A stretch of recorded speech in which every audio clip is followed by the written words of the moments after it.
American South. He's always there, fighting for freedom over land and air. G.I. Joe!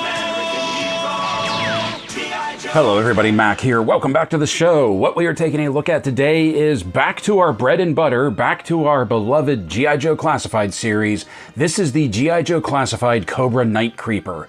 And just like Jinx that we looked at the beginning of the month, this one I have been very excited about. I love the Night Creepers in the vintage line when I was a kid. I've been waiting for the Night Creepers to come out for the Classified series. As a matter of fact, I like them so much, and I was so excited about them that I have 3 of them right now. Probably will be getting more down the line. I want at least like 5 of them minimum. So I have my first 3 here and we'll be getting 2 more. These are, of course, the Cobra Ninja, and they sort of replaced Storm Shadow and the Arashikage when Storm Shadow changed sides and didn't quite join G.I. Joe right from the start, but Storm Shadow sort of became an anti-hero and the Arashikage clan kind of broke up for a while. So when that happened, they needed something to take its place. Enter the Night Creepers, and they are still in use. As a matter of fact, the biggest use of them I can remember was from a couple of years ago in the IDW series, where it was a raid on Springfield. The Arashikage were trying to break out the second Snake Eyes, the character who is now known as Throwdown, and the Arashikage were coming for him, and the commander was injured, and he ordered Mindbender to send a team of Night Creepers to stop them. And Mindbender was like, "Don't worry, I sent the Night Creepers. They'll handle the situation. They'll handle their business." And the commander basically said, "Are you kidding me? Those are real ninja they're going against. They're just going to buy us time." I thought that was hilarious, and I thought it was very telling of what the commander thought about the Night Creepers versus the old Arashikage that used to work for him. But I really liked the Night Creepers because they did remind me more of not so much a ninja clan, but like a maybe mercenary band of like commandos. Because I kind of thought each of them was like Snake Eyes, but lesser, because in the comics they did of course use ninja weapons, how they have swords and crossbows, but they also used automatic weapons and were more often portrayed as like commandos rather than actual ninja. I really liked that twist on them. I thought it was a good idea instead of just being more of the same, and that's how I played with them, you know, when I was a kid, and that's kind of how I see them now. Like, they come with the big crossbow that's more of a modern crossbow, and truthfully I wish this crossbow would have come with Scarlet. But for the Night Creepers, I think it would have been cool if they would have gotten rid of the crossbow and like given them an AK or something. Like, I think that could have like really just set them apart from the other ninjas that are in the Joe line. Now, of course, we have our new window box packaging with just the plain Jane sort of blue and black framing of it. The G.I. Joe logo. Of course, we have the Cobra logo. Night Creepers here. Up top, we have the Cobra logo and 121 in the series. On the side, we have these for deciphering like what they're good at. The QR code. Over here, we have a really nice image of the Night Creeper. And on back, is that... Okay, so it's sort of like a artistic stylized version of that. I really miss having the artwork up front. And here's that image again, only smaller. And then on the back, we have a product shot of the Night Creeper in a decent pose with some highlights, the second head sculpt, and the hand holding the ninja star, which we've seen this with Snake Eyes. I'm pretty sure this came with the Hasbro Pulse exclusive Snake Eyes figure number 1. May have come with other versions of Snake Eyes. I can't honestly remember. And then, of course, we have the window packaging showing all of the goodies within.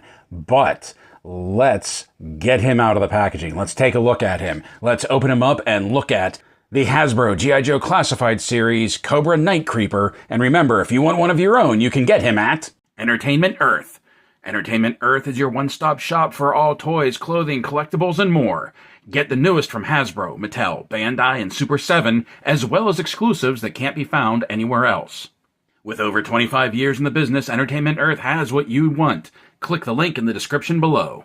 And here he is, our Night Creeper out of the box, and putting the tape measure to him, we can see that he is pretty much exactly 6 inches to the top of his head. The ninjas do tend to come in a little smaller than the other figures, and I think it's basically just because they have flat feet and not the heavy combat boots. So the look of the Night Creeper is so wild and so out there, and they're called Night Creepers, but there's nothing night about their outfit here, and I just love it. Everything from this bizarre camo pattern to the armored plates on their chest to like this almost Arabian style hood they have going on right here with the full visor. I love how with the sculpt you can actually make out the face. You can see the chin and the lips and then the arch of the nose right there along the mask. The camo pattern going on to his gauntlets right here, down to like the armored tabby a la like a samurai sort of right there. It's such a unique look. It's such an out there look for a ninja. And this is really where I feel like things like the Ninja Force started to evolve from. Just this out there, outlandish look that like if something was a ninja, it was all of a sudden going to be like this gaudy, over the top look for them. And I think it all started with the Night Creeper. But the Night Creepers did it better. Like, these just look great. Like, there's something timeless about this look. Like I said, they've been used in the comics a lot lately, and they still look good. At least to me, they still look good. The paint apps on here are also really solid. I love the silver painting for the armored pieces right here. I love the silver painting for the visor. And then this darker, like gunmetal gray paint job right here for the armored helmet that they wear. Now you can see on mine, the visor here has a nick right there. You can see the plastic, but I'm not really worried about that because the other ones that I still have boxed in, both of them still have really good visors right there. So only having one with a bit of a paint flaw right there doesn't really bother me, and you'll see why in a few minutes. Now, I don't believe any of this is actually reuse except for the hands. The hands are 100% the hands that came with the original Snake Eyes, and they might have come with the red and blue ninja. I, of course, don't have any of them out right now to take a look at, but I think that's the other place where they've been used. These are basically like, you know, the ninja hands. You can see like sort of like the knuckle dusters on the back and some of the additional hand accessories that we have. We've seen those all before as well. The sculpt of it is fantastic. The paint apps of it are fantastic. The coloring, like I said, this outlandish coloring that like all of these colors going together, like with the gray and then the purple and maroon camo down here, shouldn't work, but for some reason they do. So let's take a look at the articulation, because the articulation on him is actually really good. First of all, even though he has this wonky hood, he can still do a full 360. Not much head tilt side to side, and he can kind of look up, he can look down a little bit, but this hood really gets in the way. Now the arms, despite there being these pauldrons right here, the arms will do a full 360 spin. What's going on is you can see that it's hinged right there, and there's a piece that dips down into the shoulder that I'm pretty sure there's a ring that's just socketed right on the arm peg so that the shoulder pauldron will move with the arm. It will also help to get out of the way so you can bring his arms up to 90. He has a bicep swivel. Oh, he has the butterfly joint that, once again, even with the shoulder pauldrons, the butterfly joint still does a really good job. Double jointed elbows with some decent travel. The wrists pivot. The wrists hinge up and down. I like that. Both of them hinge up and down right here. Now he has this ab cut right here that he can get a full 360 spin. He can get some really good side to side. He can really lean back as well. Something else that I like is that they continued the paint apps and even the sculpt for the straps going up underneath the chest piece, so that even when he leans back, there's still figure there, basically. Like, it doesn't just go smooth. Classified has been really good at doing stuff like this, making sure that the sculpt of the figure, the look of the figure continues even when they have ab cut like this. They do have a ball joint at the waist, but because of how tight the hips are right here, it's a little tight getting it to spin all the way around. I definitely think that most of your spin is going to take place right here. He can rock back a little at the waist. He can rock forward, not so much at the waist. And there's not really a whole lot of side to side. Most of it is going to come from this joint right here. Coming down to the legs, once again, we have the drop down hips. The legs will come forward up past 90. The legs will go back real well, and they'll come out to the side a little bit over 90. Fantastic for a ninja figure. Thigh cut, double jointed knees with some really good travel. Boot that hides the boot cut. The ankles are a little stiff, but they rock back very well. Equally a little stiff, rocking forward very well. And they do have a forward-facing pin for some rocker. I like that on the belt right here, he has these twin holsters, these twin sheaths that are going to be for the daggers that we're going to take a look at in a minute. I love the silver paint on the belt buckle right here, and I really like the detail work done on the shin guards that you can see the buckles, and we even have the straps in back, and you can see like the bamboo plates that wrap around the back of his calf right there. I think I love this figure. I loved these things when I was a kid, and I'm going to be loving them right now. So out of the packaging, we can see that the Night Creeper comes with a pair of trigger hands, which he can also use as just his standard weapon-wielding hands. And he comes with these two hands that I believe we've seen before, the open palm cat claw hand right here, and the shuriken holding hand that I believe these came with originally with the Hasbro Pulse exclusive Snake Eyes, and I know we've seen them with other ninja figures as well. So not only does he have additional hands, but he has another head sculpt, which is why I'm not really worried about the paint flaw on his visor right here. The head pops off very easily. You can see that there is just a dumbbell joint with a bit of a ball joint, a swivel with the neck right here. And then we have this secondary head sculpt right here that I do not recognize this. This definitely was not part of the vintage figure, but I believe this came from another line, like maybe Valor versus Venom, perhaps. I don't think it was Ninja Force. I'm not entirely sure where this came from, but my plan was always to use this as sort of like the Night Creeper leader, like the squad leader. That's why I got multiples of them, that these heads will be just the standard Night Creeper, and this will be their field leader.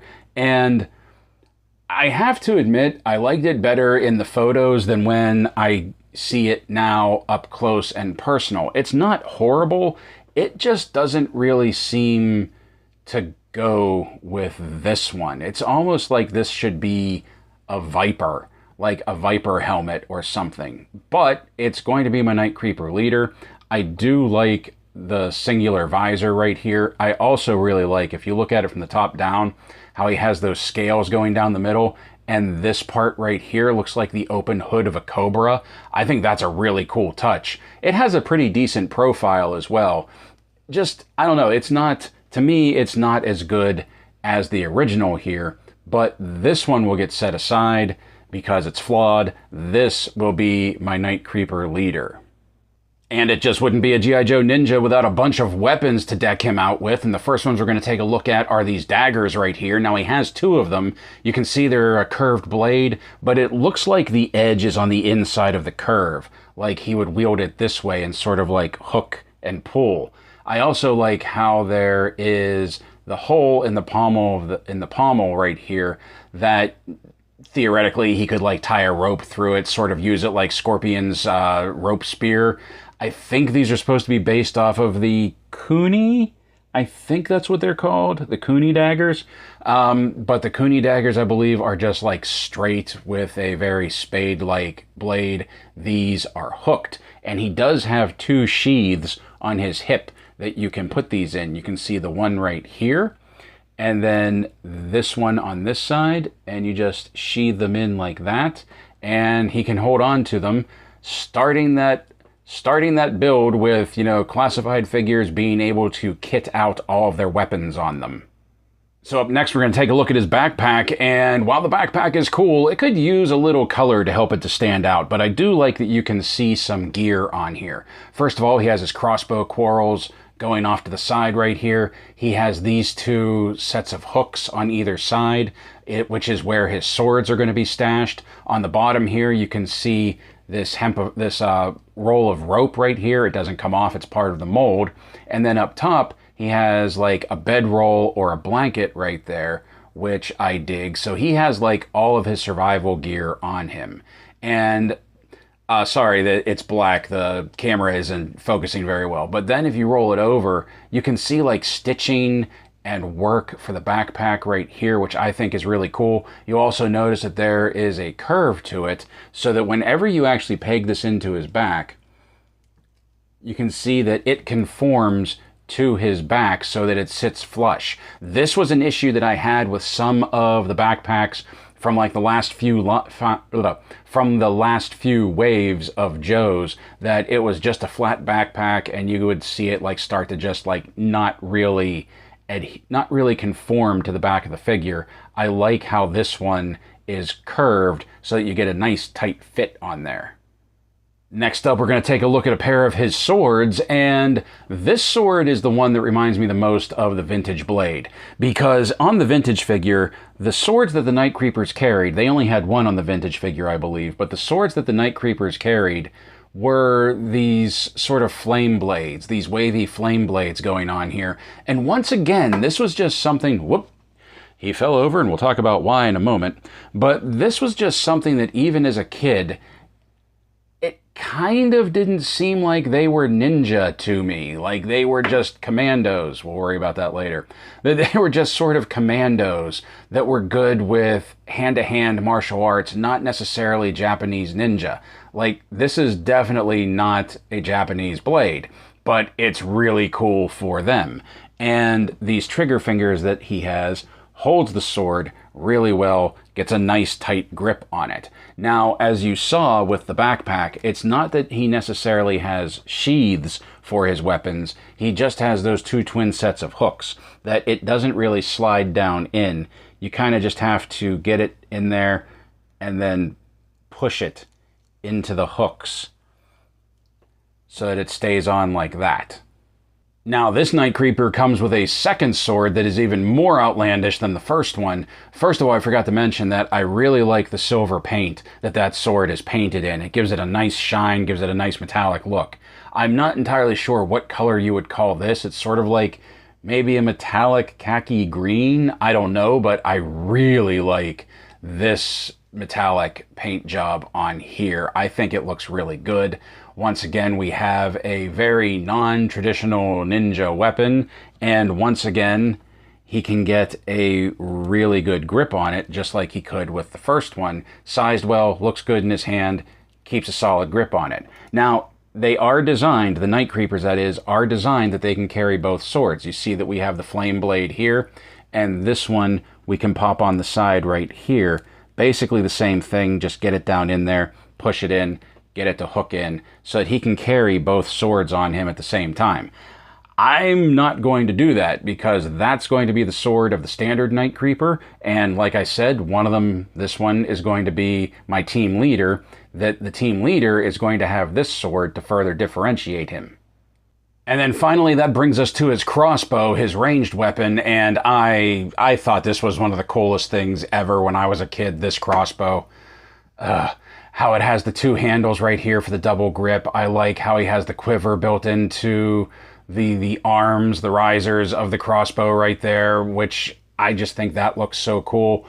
It makes it look like it's getting ready to fire all four, but really only the center one is set to fire, and the center one actually comes out. So you do have a quarrel on its own, a crossbow bolt on its own.